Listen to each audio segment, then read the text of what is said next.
بسم اللہ الرحمن الرحیم۔ السلام علیکم۔ امام شافعی مکہ سے مدینہ علم کے حصول کے لیے روانہ ہوئے۔ وہ فرماتے ہیں کہ مکہ سے جب میں روانہ ہوا تو میری عمر 14 برس کی تھی۔ منہ پر ابھی سبزہ نمودار نہیں ہوا تھا۔ 2 یمنی چادریں میرے جسم پر تھیں۔ زی طوا پہنچا تو ایک پڑاؤ دکھائی دیا۔ میں نے سلام کیا۔ ایک بڑے میاں میری طرف بڑھے اور نرمی سے کہنے لگے، تمہیں خدا کا واسطہ ہمارے کھانے میں ضرور شریک ہو۔ مجھے معلوم نہ تھا کہ کھانا شروع ہو چکا ہے۔ بڑی بے تکلفی سے میں نے دعوت قبول کر لی۔ کھانے کے بعد پانی پیا اور شکر خداوندی کے ساتھ اپنے بوڑھے میزبان کا بھی شکریہ ادا کیا۔ اب بڑے میاں نے سوال کیا، تم مکی ہو؟ میں نے جواب دیا، جی ہاں مکی ہوں۔ کہنے لگا، قریشی ہو؟ میں نے کہا، ہاں قریشی ہوں۔ پھر خود میں نے پوچھا، چچا یہ آپ نے کیسے جانا کہ میں مکی اور قریشی ہوں؟ بوڑھے نے جواب دیا، مکی ہونا تو تمہارے لباس سے ہی ظاہر ہے اور قریشی ہونا تمہارے کھانے سے معلوم ہو گیا۔ جو شخص دوسروں کا کھانا بے تکلفی سے کھا لیتا ہے اور یہ بھی چاہتا ہے کہ لوگ اس کا کھانا بھی دل کھول کے کھائیں تو یہ خصلت صرف قریش کی ہی ہے۔ میں نے پوچھا، آپ کہاں کے رہنے والے ہیں؟ بوڑھے نے کہا، مدینہ کے۔ میں نے پوچھا، مدینہ میں کتاب اللہ کا عالم اور سنت رسول اللہ صلی اللہ علیہ وآلہ وسلم سے فتویٰ دینے والا مفتی کون ہے؟ بوڑھے نے جواب دیا، بنی اصباح کا سردار مالک بن انس، امام مالک۔ میں نے کہا، اللہ جانتا ہے امام مالک سے ملنے کا مجھے کتنا شوق ہے۔ بوڑھے نے جواب دیا، خوش ہو جاؤ، اللہ نے تمہارا شوق پورا کر دیا۔ اس بھورے اونٹ کو دیکھو، یہ ہمارا سب سے اچھا اونٹ ہے۔ اس پر تم سوار ہوگے، ہم اب جا ہی رہے ہیں۔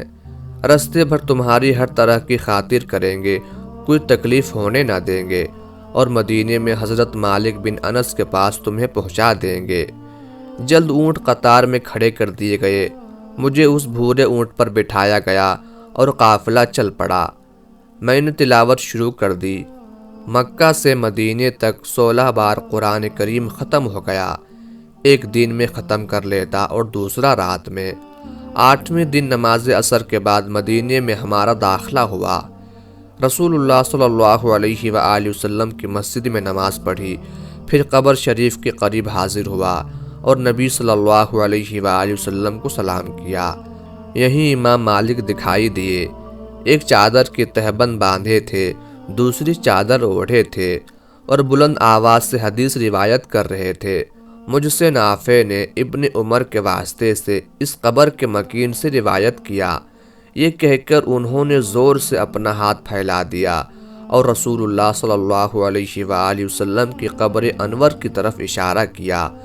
یہ نظارہ دیکھ کر امام مالک بن انس کی ہیبت مجھ پر چھا گئی اور جہاں جگہ ملی میں وہیں بیٹھ گیا۔ امام مالک جب کوئی حدیث روایت کرنے لگے تو میں نے جلدی سے زمین پر پڑا ہوا ایک تنکا اٹھا لیا۔ امام مالک جب کوئی حدیث سناتے تو میں اسی تنکے کو اپنے لعاب دہن سے تر کر کے اپنی ہتھیلی پر لکھ لیتا۔ امام مالک میری حرکت دیکھ رہے تھے مگر مجھے خبر نہ تھی۔ آخر مجلس ختم ہو گئی اور امام مالک دیکھنے لگے کہ سب کی طرح میں بھی اٹھ جاتا ہوں یا نہیں۔ میں بیٹھا رہا تو امام مالک نے اشارے سے مجھے بلایا۔ میں قریب پہنچا تو کچھ دیر بڑے غور سے مجھے دیکھتے رہے، پھر فرمایا، تم حرم کے رہنے والے ہو؟ میں نے عرض کیا، جی ہاں حرم کا باشندہ ہوں۔ پوچھا، مکی ہو؟ میں نے کہا، جی ہاں۔ کہنے لگے، قریشی ہو؟ میں نے کہا، جی ہاں۔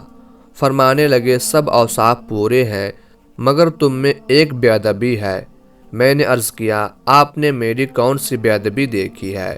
کہنے لگے، میں رسول اللہ صلی اللہ علیہ وآلہ وسلم کے کلمات طیبات سنا رہا تھا اور تم تنکا لیے اپنے ہاتھ پر کھیل رہے تھے۔ میں نے جواب دیا، کاغذ پاس نہیں تھا اس لیے آپ سے جو کچھ سنتا تھا اسے لکھتا جاتا تھا۔ اس پر امام مالک نے میرا ہاتھ کھینچ کر دیکھا اور فرمایا، ہاتھ پر تو کچھ بھی لکھا نہیں ہے۔